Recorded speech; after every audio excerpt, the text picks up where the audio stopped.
Alright, so let us start our today's video tutorial. In our previous videos, we have seen section 3.4, that is occurrence of metals, then extraction of metals, then we have seen different types of extraction method for highly reactive metals, mildly reactive metals, and those metals which are very least reactive. Okay, then we have seen figure 3.10 in detail. Okay, enrichment of metals, enrichment of ores we have seen, then extracting metals low in the activity series we have seen. Okay, and a lot of other things we have seen with the help of examples given in the book. Okay, today we will start from section 3.5, that is corrosion. This is the 16th video in the row and 6th video for unit 3. And before we start our today's video, I request you all to please subscribe my channel Pratik Singh Classes. Okay, the more you will subscribe, the more it will motivate me to make videos better than earlier for you. Okay, and do watch till the end to understand all the concepts well. Okay, this video tutorial is going to be very small because we do not have much thing left remaining behind in this chapter. Okay, just two subtopics we have. All right, so let us start our today's video. Uh, Section 3.5, corrosion. About corrosion, you already have studied a little bit. Okay, it is just like a oxidation reaction, but here we will see something different. Okay, more than that. You have learned the following about corrosion in first chapter. Okay, in the third video of first chapter, I have taught you about corrosion, and there you have studied that silver articles become black after some time when exposed to air. Okay, so what really happens here is you might have seen the silver anklets of your mother, auntie, sisters. Okay, and when it is new, it has very shiny surface, but as the days passes by, okay, it becomes blackish in color. Okay, why has this color changed? This happens because the silver react with the sulfur present in the air and makes silver sulfide coating over the silver metal. Okay, and this coating changes the color of the upper layer of the silver metal.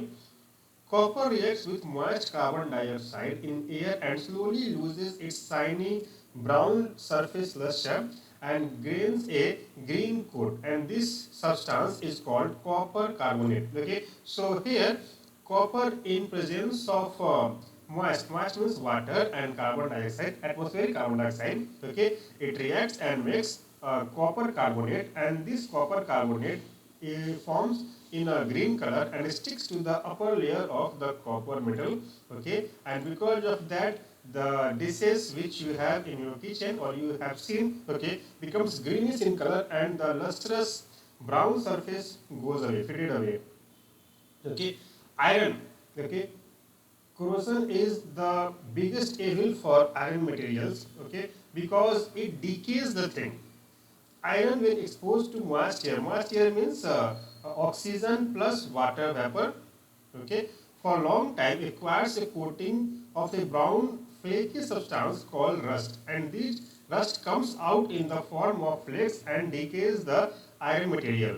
So let us find under what conditions materials get rust. Okay, with the help of activity 3.4.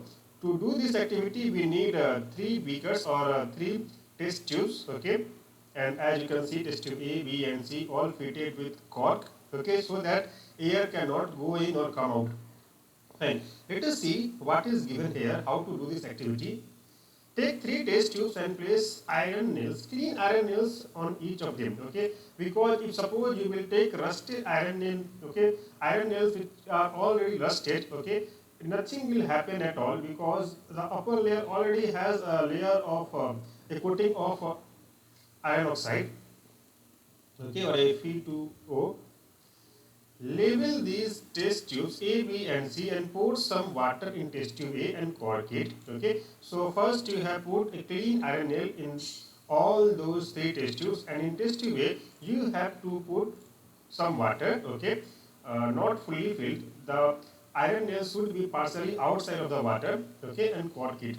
Okay, pour boiled distilled water in test tube B add 1 milliliter of oil, okay, and cork it. So what happens here is, when you add oil, when you put oil in this test tube, it will float over the water surface and it will cut the expose of air to this water.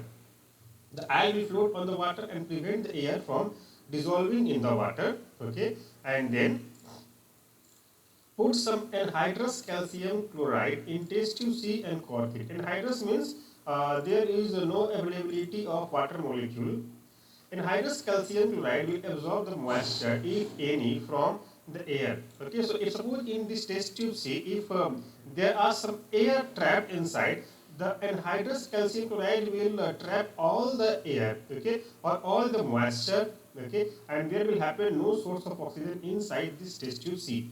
Okay, leave these 3 test tubes for some days and then observe them. What do you see? Okay, has there happened any kind of change, or all of them look alike? Okay, and record that into your record notebooks. All right.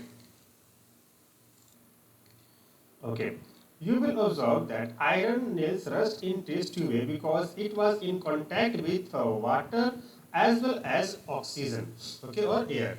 Okay, but they do not rust in test tube B and C, because in test tube C we already know that the anhydrous calcium chloride has already absorbed all the moisture present there, and in test tube B we have taken boiled water and also oil is kept there, so that there happens no exposure of iron nails to oxygen in any way. When water is boiled, okay, the free oxygen content or mixed in the water comes out in the form of bubbles. So in test tube B, we have no oxygen, okay, and also it is out of contact with air because of the oil, okay. Fine. What does this tell us about the condition under which iron articles rust? Okay, so from these 3 test tube observations, we see that iron nails will get rust if it will come in contact with air and water, okay, water in any form. Now, how can we prevent corrosion? Okay, every year billions of tons of iron materials get rusted, and that is a loss, huge loss for us, huge loss for mankind. So how can we prevent the corrosion?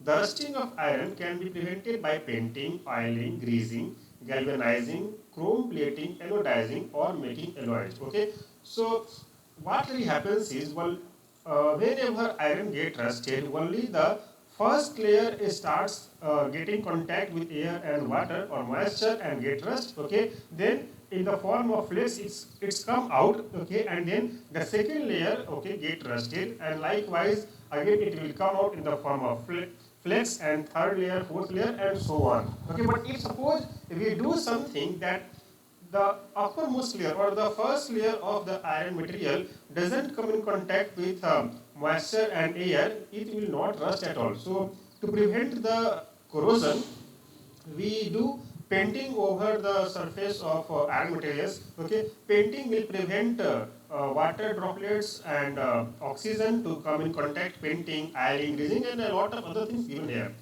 Galvanizing is a method of protecting steel and iron from rusting by coating them with thin layer of zinc. Okay, and we know very well that zinc doesn't corrode. Okay, zinc has no corrosion effect. The galvanized article is protected against rusting even if zinc coating is broken. Okay, can you give me the reason why does it happen? Alloying is a very good method of improving the properties of metal. We can get desired properties by this method. Okay, alloying means we mix 2 or more than 2 materials, metals or non-metals, okay, in some definite proportion. Okay, and by that we get some desired property, and also the stability, duration increases, the health increases, okay, and the material becomes corrosion free.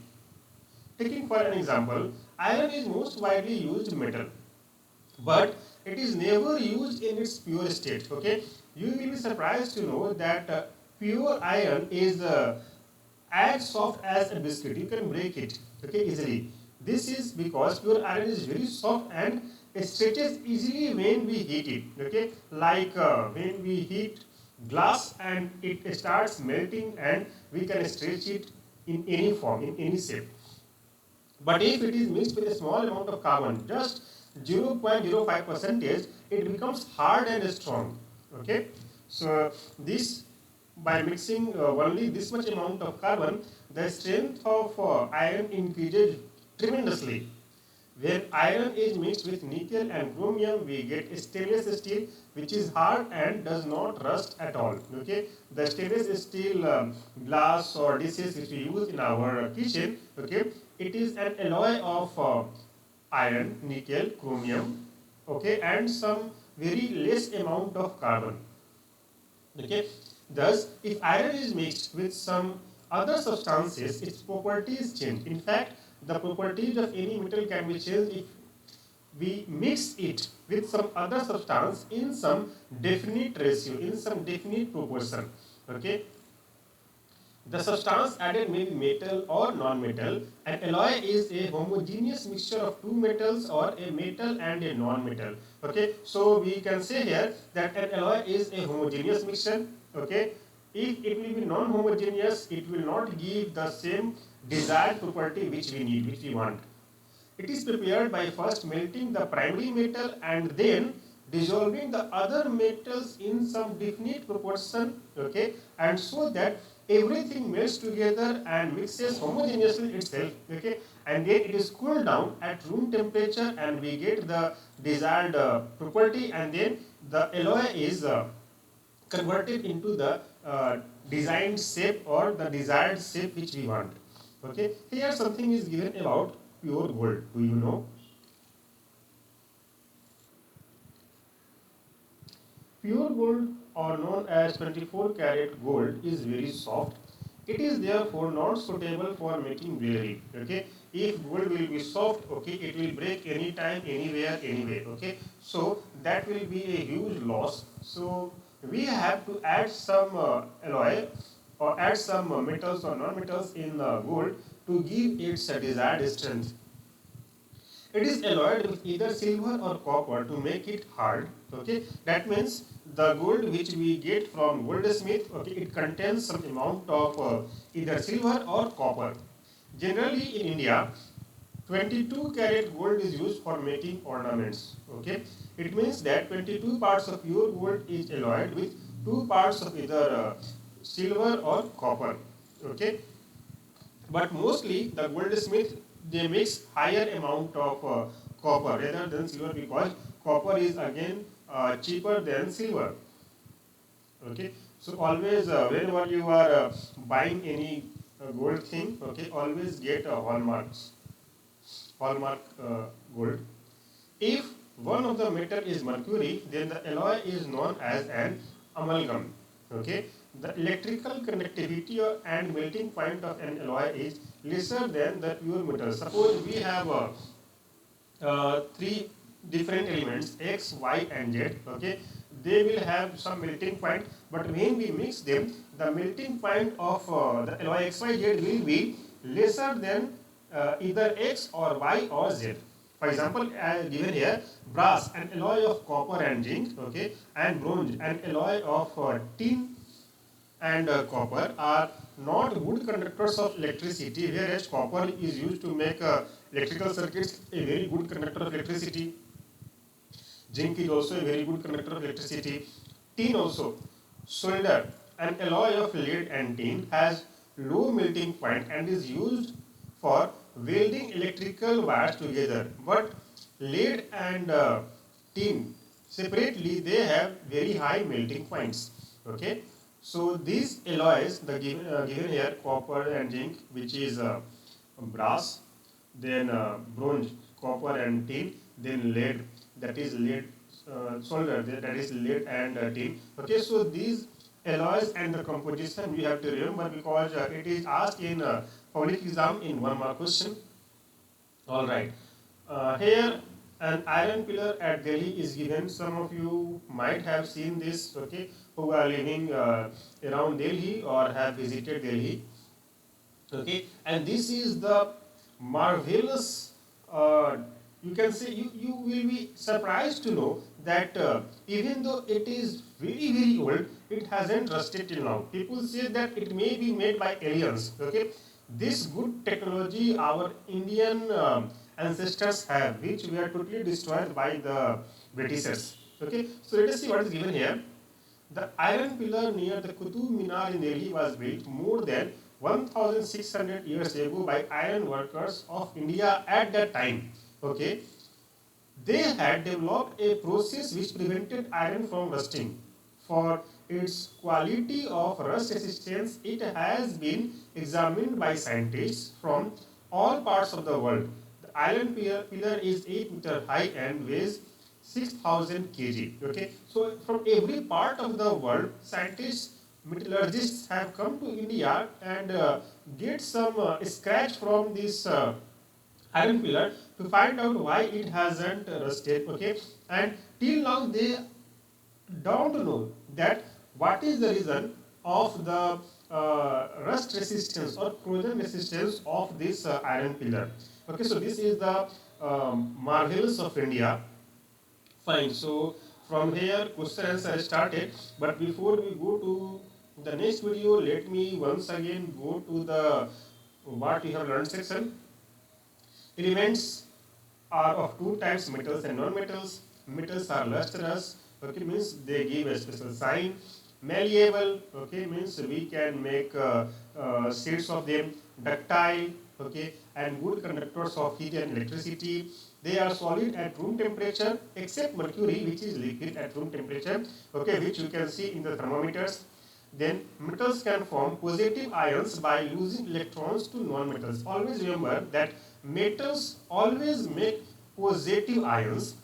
Metals combine with oxygen to form basic oxides, like aluminum oxide, zinc oxide.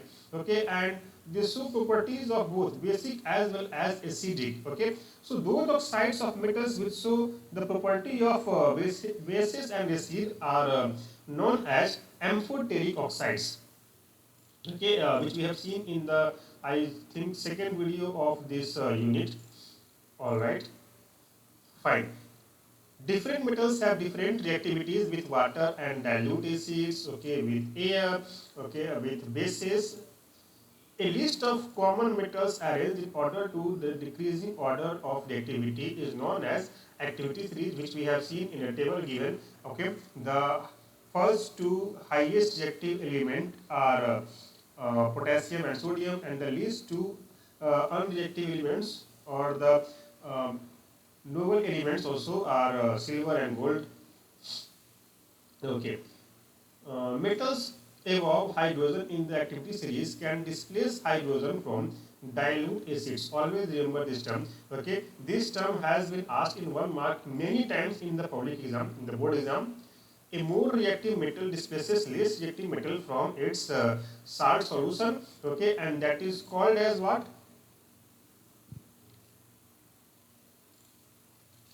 Okay, that is called as displacement reaction. All right, the extraction of metals from their ores and then refining, okay, is known as metallurgy. Metallurgy is a huge science. Okay, and in engineering there is a separate branch for metallurgy for 4 years. An alloy of homogeneous mixture or of two or more metals or a metal and a non-metal. Okay, the surface of some metals such as iron is corroded when they are exposed to moist air for long period of time, and this phenomenon is known as corrosion, as which we have seen in the starting of today's video. All right. Non-metals have properties opposite to that of metals. They are neither malleable nor ductile, okay, except for graphite. Also, they are bad conductors of heat and electricity. Okay, graphite conducts heat and electricity as well. Okay, which we use in our pencils. Then, non-metals form negatively charged ions by gaining electrons when reacting with metals. Non-metals form oxide which are either acidic or neutral but not basic. Okay, non-metals do not displace hydrogen from dilute acids. That means they are lesser active than hydrogen. They react with hydrogen to form hydrides. Alright, so this is all about unit 3, chapter 3, okay, and we have learned a lot of things, okay. In coming Sunday, we will make a special questionnaire video for this lesson. I hope you have enjoyed all the videos. Keep watching Pratik Singh classes video tutorials, okay, and also if you have any doubt about this lesson, you can ask in the comment section, okay, and the best innovative question will get some goodies from our channel. And also, while you are typing any question, please type your name, type your place of living, then type your school's name, so that I will mention in the next coming video. Okay. So, other than the questionnaire video, the next video will be started from unit 4. Okay. I hope you have enjoyed this lesson, enjoyed these video tutorials. Totally 6 videos we have made for unit 3. 4 for unit 2 and 4 for unit 1. Okay, and please subscribe my channel Pratik Singh classes. Okay, as much as possible share it to your friends. Okay, till next video, take care of yourself. Bye bye.